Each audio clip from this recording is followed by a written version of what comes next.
Huu ni ujumbe wa makamu wa Chama cha Demokrasia na Maendeleo John Heche kwenda kwa ndugu Humphrey Polepole ambaye siku ya leo inasemekana kwamba usiku kwa mkia leo inasemekana kwamba ametekwa na watu wasiojulikana, na taarifa ya jeshi la polisi imesema kwamba inaendelea kufanya uchunguzi. Sasa John Heche kupitia ukurasa wake wa Instagram ameposti picha ya Humphrey Polepole iko hapo, alafu ameandika kukosoa serikali sio jinai, kukosoa mienendo ya serikali na uongozi sio kosa lolote kwenye nchi hii.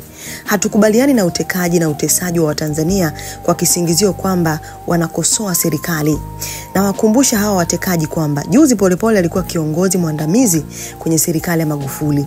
Hakuna ambaye angeamini kwamba miaka mitatu baadaye atakuwa anawindwa kama swala.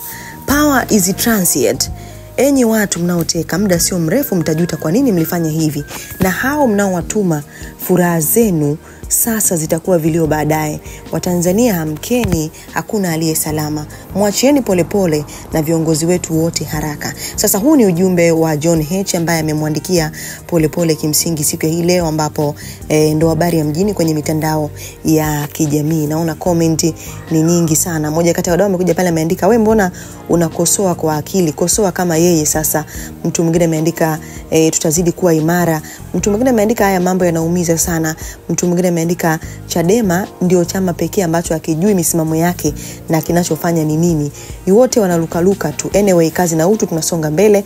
Mtu mwingine ameandika sijawahi kumuombea mtu nisiyemjua kama ninavyomuombea Polepole. Mungu muumba mbingu na nchi, mfalme wa falme. Okay, sawa. Mtu mwingine ameandika hawana uoga tena, hawana hofu tena. Mtu mwingine ameandika hakuna aliye salama, ndio hitimisho la Tanzania. Comment ni nyingi sana, naona watu wengi wameweka emoji za kulia kwenye ujumbe ambao ameuposti makamu mwenyekiti wa Chama cha Demokrasia na Maendeleo John Heche, ambaye amemwandikia ujumbe ndugu Humphrey Polepole ambaye mpaka sasa hivi haijulikani alipo, na jeshi la polisi limesema litamsubiri Polepole na litaendelea kushughulikia hizo taarifa ambazo zimetolewa. Hii ni VOT Media. Nini maoni yako? Tumechangamka.